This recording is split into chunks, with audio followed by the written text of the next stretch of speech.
தேனி மாவட்டம் கோம்பை ஸ்ரீ திருமலை ராயப்பெருமாள் திருக்கோவிலில் 3ஆம் வாரம் சனிக்கிழமை 16ஆம் ஆண்டு அன்னதானம் சின்னமனூர் ஸ்ரீ கோகுல நற்பணி மன்றம் சார்பில் காலை 6 மணி முதல் மாலை 6 மணி வரை நடைபெற்றது. அதற்கு தேனி மாவட்ட தமிழ்நாடு யாதவ மகாசபை மாவட்ட தலைவர் நா. கிருஷ்ணப்பா யாதவ் தலைமையில் ஸ்ரீ கோகுல நற்பணி மன்ற தலைவர் பி. ரெங்கன் யாதவ், பொருளாளர் சி. சுந்தரம் யாதவ் மற்றும் மன்ற உறுப்பினர் ஏ. வெள்ளச்சாமி யாதவ், எம். ராஜா, கே. சதாசிவம் மற்றும் உறுப்பினர்கள் கலந்து கொண்டு அன்னதானத்தை பொதுமக்களுக்கு சீரும் சிறப்புமாக வழங்கினார்கள்.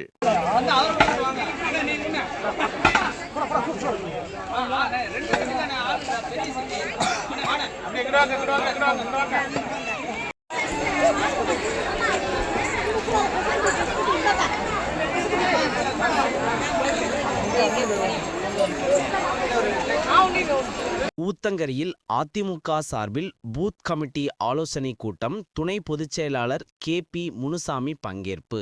கிருஷ்ணகிரி மாவட்டம் ஊத்தங்கரை அடுத்த சிங்காரப்பேட்டை தனியார் திருமண மண்டபத்தில் பூத் கமிட்டி நிர்வாகிகளுடன் ஆலோசனை கூட்டம் ஊத்தங்கரை சட்டமன்ற உறுப்பினர் டி. எம். தமிழ்செல்வம் அவர்கள் தலைமையில் நடைபெற்றது. நிகழ்ச்சிக்கு கிருஷ்ணகிரி கிழக்கு மாவட்ட செயலாளர் அசோக்குமார் முன்னிலை வகித்தார். தொடர்ந்து சிறப்பு அழைப்பாளராக கலந்து கொண்ட அதிமுக கழக துணை பொதுச் செயலாளர் கே. பி. முனுசாமி அவர்கள் கொண்டம்பட்டி, மூன்றம்பட்டி, மிட்டப்பள்ளி, சிங்காரப்பேட்டை உள்ளிட்ட ஊராட்சி பூத் கமிட்டி நிர்வாகிகளுக்கு பல்வேறு ஆலோசனைகளை வழங்கினார். அப்போது வருகின்ற 2026 சட்டமன்ற தேர்தலில் ஊத்தங்கரை சட்டமன்ற தொகுதியை 4வது முறையாக வென்றெடுக்க வேண்டும் என்றும் அதற்காக பொதுமக்களிடையே அதிமுக அரசு கொண்டு வந்த சாதனைகள் குறித்து எடுத்துரைத்தார். இந்த நிகழ்வில் பூத் கமிட்டி பொறுப்பாளர் சேலம் ரமேஷ், மாவட்ட துணை செயலாளர் சாகுல் ஹமீது, மருத்துவர் அணி மாவட்ட செயலாளர் இளையராஜா, முன்னாள் எம்எல்ஏ கே. இ. கிருஷ்ணமூர்த்தி, ஒன்றிய செயலாளர்கள் வேங்கன், வேடி, முன்னாள் ஒன்றிய செயலாளர் தேவேந்திரன், ஊத்தங்கரை நகர செயலாளர் சிக்னல் ஆறுமுகம்,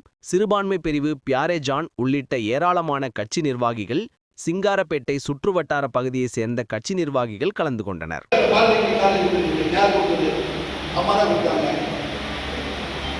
அதே மாதிரி எதிர்கால டிஸ்ட்ரிக்ட் யார் கொடுத்தாரு? அவங்க தான் கொடுத்தாங்க. இன்னைக்கு மெடிக்கல் காலேஜ் யார் கொடுத்தது? எடப்பாடியாக தான் கொடுத்தாரு. ஆர்ட்ஸ் காலேஜ் கிருஷ்ணகிரி இருக்குது, கருப்பூர் இருக்குது, ஒசூர் இருக்குது, இதெல்லாம் யார் கொடுத்தது? நம்ம தான் கொடுத்தாங்க. ஒரு கல்லூரி கூட கொண்டு வர ஒரு அரசு தீர்வு கிராமத்தில் நம்ம பெண் பிள்ளைகள் வந்து பேர் படிப்பு வெளியூர் நடத்துது, வெளிமாவட்டத்தில் கொடுத்து அது பெற்றோர்கள் பயப்படுவாங்க. கிருஷ்ணகிரி மாவட்டம் ஊத்தங்கரை அடுத்த பாம்பாறு அணையின் நீர்வரத்தின் ஒரு பகுதியான திருப்பத்தூர் மாவட்டத்தில் தொடர்ச்சியாக மழை பொழிந்து வருவதால் அணை தனது முழு கொள்ளளவான 19.6 அடியில் 18.6 அடியின் எட்டிய நிலையில் அணைக்கு வரும் 800 கன அடி தண்ணீரை அணையின் பாதுகாப்பு கருதி 3 மதத்தின் வழியாக அப்படியே வெளியேற்றி வருகின்றன.